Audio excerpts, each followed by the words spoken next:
بسم الله الرحمن الرحيم. سماء سكينتنا ألقا نتباهى بهدى. آپ نے پہلے بھی متعدد بار یہ بات رکھی جا چکی ہے کہ خطبہ جمعہ کھڑا ہو کر پڑھانا ہی سنت ہے، لیکن طبیعت کی خرابی کی وجہ سے آج آپ لوگوں کے سامنے بیٹھ کے چند گزارشات رکھ رہا ہوں۔ حضرت ابو بکر کے حوالے سے ہم نے بہت سے باب پڑھے، اور سیرت کا باب جب صحابہ کا پڑھا جاتا ہے ہر واقعے کے اندر کوئی نہ کوئی حکمت پوشیدہ ہوتی ہے، اور ہر واقعہ اپنی ذات پہ لاگو کرنے اور اپنی اصلاح کے لیے بہت ضروری ہے۔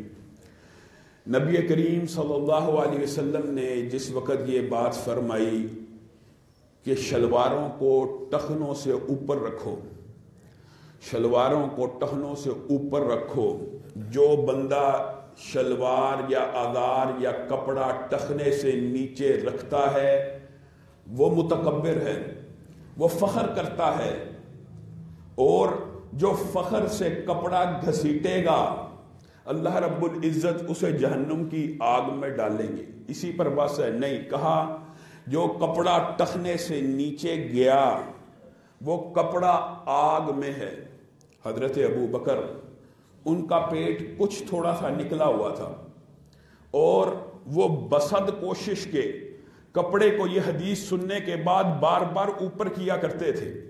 ایک دن نبی کریم صلی اللہ علیہ وسلم کے پاس حاضر ہوئے، کہنے لگے آقا میں اپنے کپڑے کو بہت کوشش کرتا ہوں کہ اوپر رہے، لیکن کام کاج میں مصروف ہو جاتا ہوں، توجہ نہیں رہتی، کپڑا پیٹ سے سرک کے نیچے چلا جاتا ہے اور ٹخنوں سے نیچے آ جاتا ہے۔ نبی کریم صلی اللہ علیہ وسلم نے کہا ابو بکر آپ اور تکبر، آپ اور تکبر، آپ اور تکبر، آپ میں تو تکبر کا رائی برابر دانہ بھی موجود نہیں ہے۔ آپ کا کپڑا نیچے ہو تب بھی حرج نہیں، اوپر ہو تو مفید ہے۔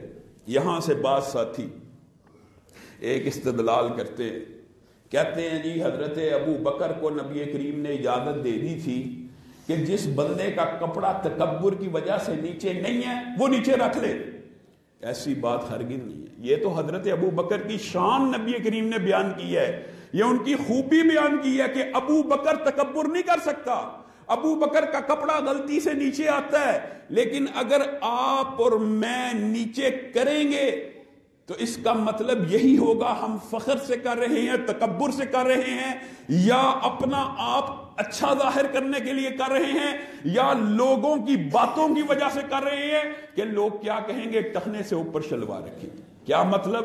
یہ حدیث اس طرح جو خاص خاص رخصتیں کسی صحابی کو نبی کریم صلی اللہ علیہ وسلم دے دیں وہ رخصت عام نہیں ہوتی، وہ صرف ان کے لیے ہوتی ہے۔ اور یہاں پر بھی حضرت ابو بکر کا فضل بیان کیا گیا ہے، ان کی اہمیت بیان کی گئی ہے، ان کے مرتبے اور مقام کو بیان کیا گیا ہے۔ یہاں سے یہ استدلال کرنا کہ آج کے بعد میں اپنا کپڑا نیچے رکھوں گا یہ تکبر نہیں، یہ شیطانی وسوسہ ہے۔